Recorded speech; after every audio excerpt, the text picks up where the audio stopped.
How does that change things for you and the other position coaches during the week and during practice? Yeah, I think the only difference right now for us is, there's the in-game things that obviously he's going to be calling the plays, but nothing's really changing. He was very involved from the beginning. He's a defensive coach. He obviously has a very good defensive coordinator background, so he was always heavily involved.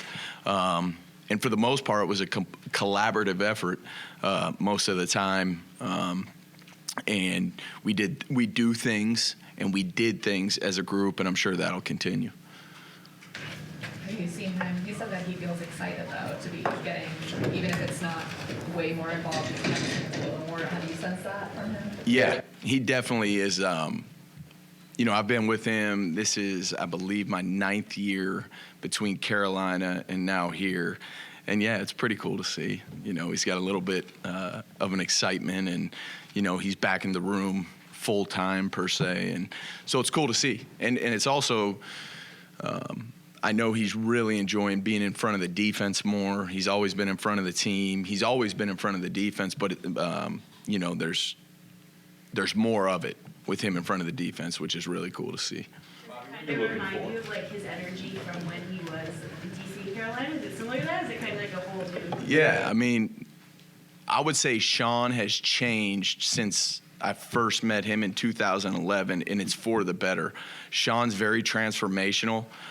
He's always looking to get better, which is something I really respect about him. He will ask people where a lot of bosses might not ask, how they can improve. And he's awesome with those type of things. So he's a lot different right now than I remember him the first time I met him in 2011, and in a great way. It's really cool to see just him back up in front of the defense on a full-time basis, and I can kind of see it in his face and his demeanor and those type of things. So, what are you looking for from a starting Mike linebacker? Yeah, so I think the biggest thing that you look for with us specifically, with the Bills, the hardest thing for our guys is the operation and what we want to do. Obviously, we just lost a player who had 5 years of the operation, right? Anytime you go into a job, you're trying to perform a task, the more repetition that any of us have at what we're doing, me taking over as a linebacker coach last year, the more repetitions, the better I got.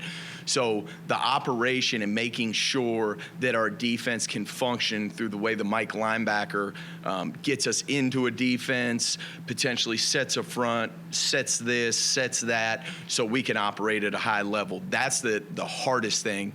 And I think the other thing, and I believe Sean and Brandon have talked about it, is we want football players.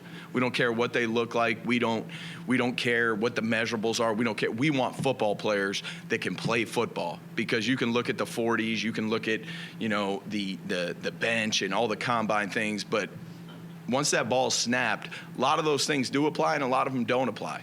So if you talk about the instinctual aspect of things, or just having that feel for the game and that knowledge for the game, those are a couple things I think that you look for right away in a Mike, so they can play fast and play free once they master those operation type things, if that makes sense to you. How challenging will it be to replace a guy like Tremaine Edmonds? I think just in general, at any position, when you have to replace someone that's had a ton of reps and a ton of experience and has been fairly healthy, there's obviously going to be growth that has to happen through that, which for me is exciting, right? I look at it as we've got a lot of players that are vying for a position, to your point, that for 5 years someone had occupied, correct me if I'm wrong, I believe it's 5 years, had occupied and took most of the reps. So there is a challenge, but I think challenge versus opportunity is the biggest thing. There's a great opportunity for a lot of good football players to be able to step into that role, and they have done a great job. A lot of them have prepared themselves to be ready for an opportunity like this, as opposed to a challenge. You know what I mean? And Brandon and Sean have done a great job of, in our scouting department, of acquiring those type of players where they can kind of fit in and look at it as an opportunity and not a challenge. Going back to your previous answer, you look for football players more than size speed, right? Yeah. Matt Milano isn't the biggest guy, That's right. but his instincts maybe are his best. Right. So Bernard in the middle, I mean, how much of a worry is he's not, 245, or what do you think about playing a guy that size in the middle? Right. I think when you look at just size overall at any position, right, we've all seen it. You might have a player that fits the prototype but doesn't play that size. You might have the player that doesn't fit the prototype size, but you hear it all the time, they play bigger. So to me, it's about, when you look at it, what's on the tape. It's not what does that person look like, it's what is on the tape and what is showing up on the tape. So to me, I try to take pride in blinding myself away from, if this person was just a shadow on the tape, you couldn't see size, you couldn't see anything, what does that shadow look like when the ball is snapped?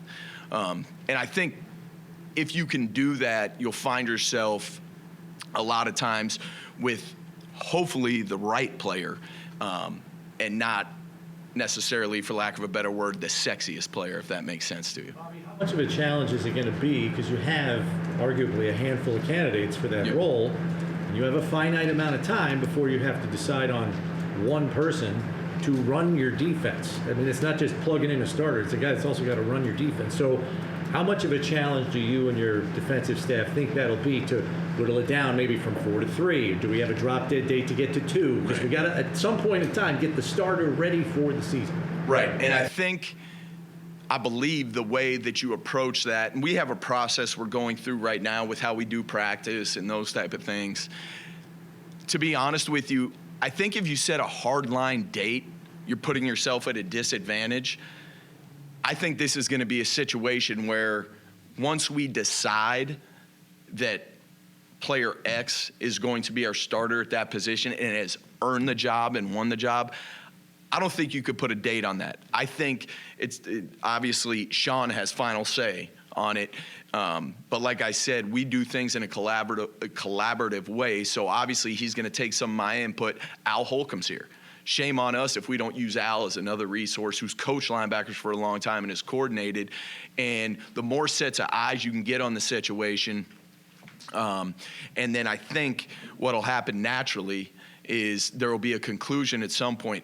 I don't think it's worth setting a date. I don't think that's advantageous for anybody. I think the decision on who will be the day one starter in September, it'll come when it comes, and we'll know, and our guys will have plenty of reps, and we do things very methodically here. So it's not like we're just throwing random guys out there. We're paying attention to the number of reps they're getting, the actual number of reps they're getting at a Mike versus a Will. All those type of things go into it, and it is a very thought-out process, if you will. Oh, I'm sorry. When it comes to Shane Ray, does he fall into your room? He does not. Okay, He does not.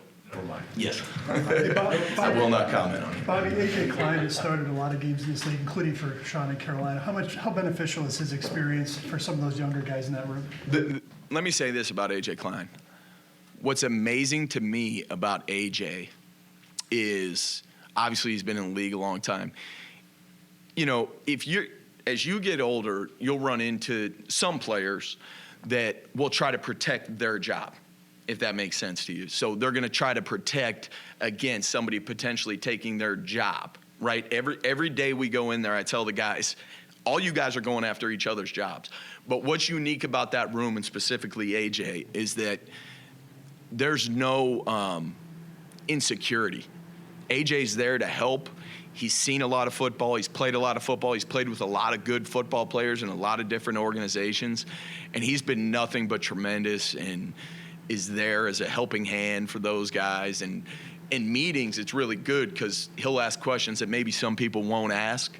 They don't feel comfortable asking, or maybe it's a next level kind of thought as we go through it. So he's been tremendous, awesome. And, you know, all these guys are good players, but the thing we got good people, and AJ's a great person. How much did you study Dorian leading up to the draft? And what are the things that you like and things that you think he can bring to your defense? Yeah, I think I did a lot of research on Dorian, as we did for a lot of the linebackers that were in the draft. And I think the thing about Dorian, when I watched him, is that we talk about matchup guys here a lot. And ideally, the way the game's going, if you can have two matchup linebackers, that is very beneficial. And I think we saw that over the last couple years. But Dorian, not only is he a matchup type player and has that skill set that can allow him to match up, but when you talk about the type of person he is, what he's made up of, he is an intelligent player, and then obviously the physical character. He's a physical player.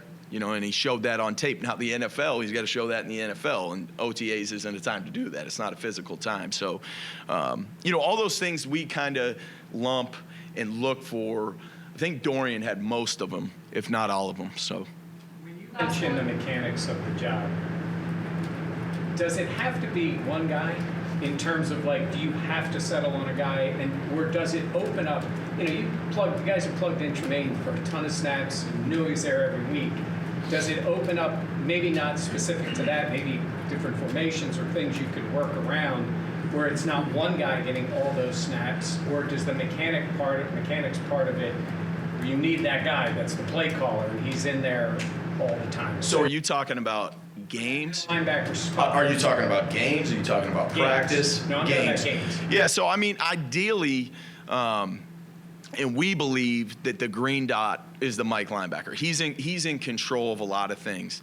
Ideally, in any system, in anything you're doing in football, you have a system where you don't have to do a lot of substituting, if that makes sense to you. So, for instance, if I gain 200 reps versus that formation, where maybe now you whittle that down to 50 because you're subbing certain people in and out of things, repetition builds the confidence in what you're doing. There's no substitute for game repetition. So in an ideal world, the same players are on the field and you can do a lot of different things. Obviously, you're not pigeonholed or pegging yourself to do only certain things because this player can only do certain things, if that makes sense to you. So in an ideal world, you have versatile players at every position where you never have to substitute. You know what I mean? And you're building that rep count. You're building that muscle memory with whatever call Sean decides to call. Because I've seen that 1,000 times, I can execute this one thing at a very high level, as opposed to getting 20 people in there where they don't get a lot of reps and you're trying to execute that one thing on less repetition, if that answers your question.